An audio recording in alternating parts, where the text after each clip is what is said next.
Hi అండి. అందరికీ నమస్కారం. Welcome to my channel. ఈ వీడియోలో ఏపీ ప్రభుత్వ ఉద్యోగులకు మరియు పెన్షనర్లకు పెండింగ్ బిల్లులు జమ అయ్యే తాజా సమాచారము, ఈరోజు పేమెంట్ జరిగే లిస్టు విడుదల. సో, దీనికి సంబంధించిన పూర్తి వివరాలు ఈ వీడియోలో తెలుసుకుందాము. వీడియో అయితే ఎక్కడే కానీ స్కిప్ చేయకుండా ఎండ్ వరకు చూసేయండి. అప్పుడే ఇన్ఫర్మేషన్ పూర్తిగా అర్థమవుతుంది. అలాగే వీడియో చూస్తున్న ప్రతి ఒక్కరు లైక్ చేయండి ఫ్రెండ్స్. ఈ వీడియోని తోటి ఉద్యోగ, పెన్షన్ మిత్రులతో అయితే షేర్ చేయండి. కొత్తగా మన ఛానల్ చూస్తున్న వారు ఇంకా ఎవరైనా సబ్స్క్రైబ్ చేసుకోకపోతే వెంటనే మన ఛానల్ అయితే సబ్స్క్రైబ్ చేసుకోండి. సబ్స్క్రైబ్ చేసుకోవడం వల్ల నేను చేసే ప్రతి ఒక్క వీడియో మీ వరకు రీచ్ అవుతుంది. ఇక ఆలస్యం చేయకుండా వివరాల్లోకైతే వెళ్ళిపోదాము. ఫ్రెండ్స్, ఇక విషయానికొచ్చినట్టయితే ఆంధ్రప్రదేశ్ రాష్ట్ర వ్యాప్తంగా ఉన్నటువంటి ప్రభుత్వ ఉద్యోగ, ఉపాధ్యాయ పెన్షనర్లకు సంబంధించి అత్యంత కీలకమైన బ్రేకింగ్ న్యూస్ అయితే అందుబాటులోకొచ్చింది. గత కొన్నేళ్లుగా ఎదురు చూస్తున్న అరియర్ బిల్స్, సో, పెండింగ్ బకాయిలకు సంబంధించి రాష్ట్ర ఆర్థిక శాఖ ఒక నిర్ణయం తీసుకుంది. ఈ నెలకు సంబంధించి సప్లిమెంటరీ బిల్ పేరోల్ అనేటటువంటి ఆప్షన్‌ను ఏప్రిల్ 7వ తేదీ నుంచి 10వ తేదీ వరకు ఎనేబుల్ చేస్తున్నట్టు అధికారికంగా వెల్లడించారు. దీని అర్థం ఏమిటంటే, ఇవి ఇన్ని రోజులు సాంకేతిక కారణాల వల్ల లేదా ఇతర సమస్యల వల్లనో ఆగిపోయినటువంటి మీ యొక్క బకాయి బిల్లులను తిరిగి ప్రాసెస్ చేయడానికి మార్గం సుగమమైంది. కేవలం ఈ 4 రోజులు మాత్రమే ఈ అవకాశం ఉంటుంది కాబట్టి ఉద్యోగులందరూ మరియు డీడీఓలు ఈ సమయాన్ని అత్యంత జాగ్రత్తగా ఉపయోగించుకోవాల్సి అయితే ఉంటుంది.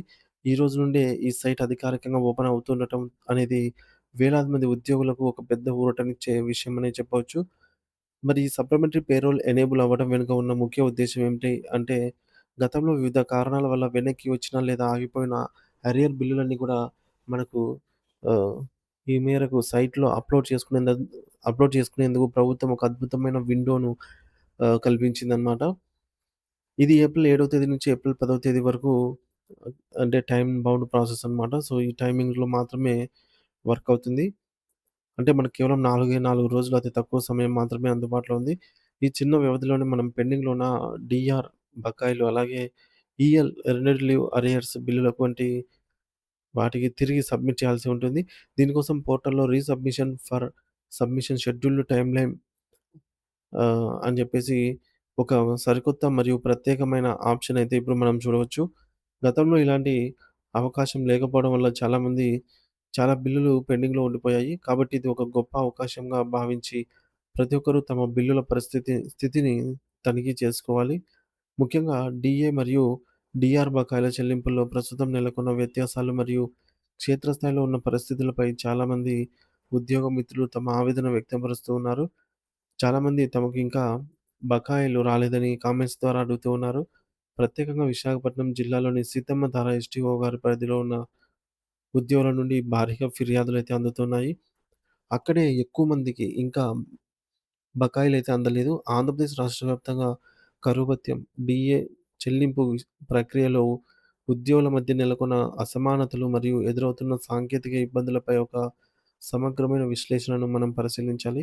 రాష్ట్ర వ్యాప్తంగా చూస్తే కొంతమంది ఉద్యోగులకు మాత్రమే అదృష్టవశాత్తు ఎలాంటి ఆటంకం లేకుండా బకాయి చెల్లింపు విజయవంతంగా పూర్తయింది. వారికి 2018 సంవత్సరానికి సంబంధించి 3 విడతల డీఏ బకాయిలతో పాటుగా 2019 సంవత్సరానికి సంబంధించి 3 విడతల బకాయిలు కూడా ఎటువంటి కోత లేకుండా నేరుగా వారి బ్యాంకు ఖాతాలలో అయితే జమ అయ్యాయి. అయితే మరోవైపు నిలిచిపోయిన చెల్లింపుల విషయానికొస్తే ముఖ్యంగా సిపిఎస్ ఉద్యోగులు అనేక ఇబ్బందులు పడుతూ ఉన్నారు.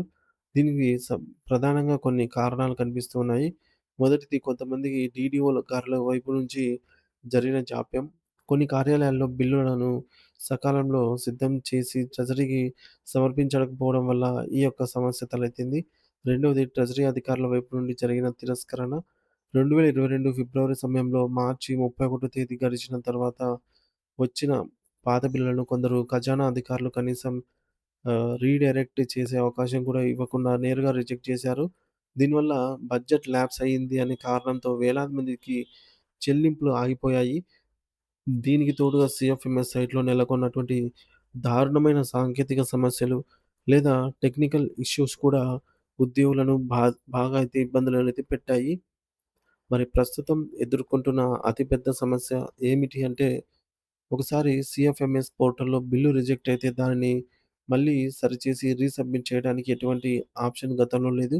దీనివల్ల ఉద్యోగులకు అన్ని రకాల అర్హతలు ఉన్నప్పటికీ కేవలం సాఫ్ట్‌వేర్‌లో కారణంగా సాఫ్ట్‌వేర్ లోపం కారణంగా తమ సొంత కష్టార్జితమైన బకాయిలను పొందలేకపోయారు. ఒకే ఆఫీసులో ఒకరికి డబ్బులు పడి మరొకరికి సాంకేతిక కారణాల వల్ల ఆగిపోవడం అనేది ఉద్యోగుల మధ్య తీవ్ర అసంతృప్తికి దారితీసింది. అందుకే వెంటనే ప్రభుత్వం స్పందించి పెండింగ్‌లో ఉన్న మరియు రిజెక్ట్ అయినటువంటి బిల్లులకు రీసబ్మిషన్ ఆప్షన్ కల్పించాలని వివిధ ఉద్యోగ సంఘాలు ప్రభుత్వంపై గట్టిగా ఒత్తిడి తీసుకొచ్చాయి.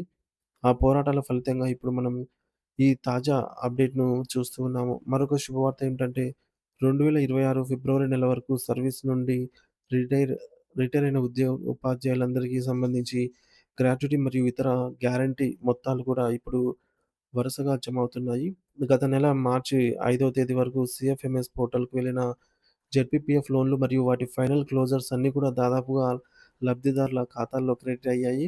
అలాగే పీఎఫ్‌కి సంబంధించిన పార్ట్ మరియు ఫైనల్ బిల్లులు కూడా సకాలంలో సబ్మిట్ అయినట్లు మనం తాజా సమాచారం ద్వారా తెలుసుకుంటున్నాము.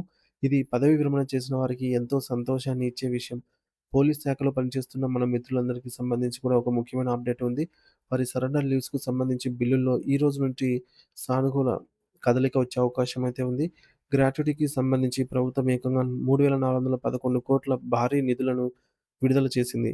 రిటైర్డ్ ఉద్యోగులకు సంబంధించిన లీవ్ ఎన్‌క్యాష్‌మెంట్ బకాయిలు కూడా ఈ నెల 10వ తేదీలోపు వారి ఖాతాల్లో పడే అవకాశాలు స్పష్టంగా కనిపిస్తున్నాయి. పోలీసు శాఖ వారికి సంబంధించిన సరెండర్ బిల్లుల కోసం ప్రభుత్వం కేటాయించిన రూ. 223,00,00,000 వరకు కూడా ఈ రోజు నుండి ప్రాసెస్ అయ్యే సూచనలు ఉన్నాయి. మరి చివరగా ప్రస్తుతం పెండింగ్‌లో ఉండి, ఈ రోజు నుండి ప్రాసెస్ కాబోతూ ఉన్నటువంటి బిల్లుల జాబితాను ఒకసారి గమనిస్తే, జీపీఎఫ్ లోన్‌లు ఇప్పటికే దాదాపు అందరికీ క్రెడిట్ అయ్యాయి. ఏపీజీఎల్ఐ ఇన్సూరెన్స్ లోన్‌లు కూడా సక్సెస్‌ఫుల్‌గా క్రెడిట్ అవుతున్నాయి. వీటితో పాటుగా పెన్షనర్లకు సంబంధించి డీఆర్ అరియర్స్, ఉద్యోగుల సరెండర్ లీవ్స్, లీవ్ ఎన్‌క్యాష్‌మెంట్ బకాయిలు, ఎప్పటినుంచో పెండింగ్‌లో ఉన్న పీఆర్సీ బకాయిలు మరియు అత్యవసరమైన మెడికల్ రియంబర్స్‌మెంట్ బిల్లులు కూడా ఈ జాబితాలో ఉన్నాయి. ఇవన్నీ ఒకేసారి కాకుండా అందుబాటులో ఉన్న బడ్జెట్ నిధులను బట్టి దశల వారీగా మీ బ్యాంక్ ఖాతాల్లో జమ చేయబడతాయి. కాబట్టి ఉద్యోగులు, పెన్షనర్లు ఈ సమయాన్ని ఉపయోగించుకొని తమ బిల్లుల స్థితిని గమనిస్తూ ఉండాలని కోరడమైనది. ఇప్పటివరకు ఉన్న తాజా అప్డేట్స్ అయితే ఈ విధంగా ఉన్నాయి ఫ్రెండ్స్. పెండింగ్ బిల్లులకు సంబంధించి. సో, మొత్తానికి ఈ నెల 10వ తేదీ వరకు ఈ యొక్క టైమ్‌లైన్ ప్రకారంగా బిల్లులు ఏవైతే ఉన్నాయో గతంలో నిలిచిపోయినవి అవన్నీ కూడా సప్లిమెంటరీ బిల్స్ కింద అయితే పెట్టుకునే అవకాశం ఉంది కాబట్టి ఉద్యోగులు ఉద్యోగులు ఎవరైనా సరే మీ యొక్క బిల్లులు పెండింగ్‌లో ఉన్నట్టయితే ఖచ్చితంగా మీ సంబంధిత డీడీఓ గారిని కన్సల్ట్ అయ్యి ఆ బిల్లులను సప్లిమెంటరీ బిల్లులుగా అప్‌లోడ్ చేసే ప్రాసెస్‌లో అయితే మీరు ప్రయత్నం చేయండి. డీడీఓలు కూడా సమయం తక్కువ ఉన్న సందర్భంగా సో, త్వరగా ఎంత వీలైతే అంత త్వరగా ఈ యొక్క ప్రాసెస్‌నయితే పూర్తి చేసి లబ్ధిదారులకు ఎవరికైతే డబ్బులు రావాల్సి ఉందో పెండింగ్ బిల్స్ వారికైతే త్వరితగతిన ఈ అమౌంట్ అయితే క్రెడిట్ కావాలనైతే ఆశిద్దాం. Thank you for watching this video.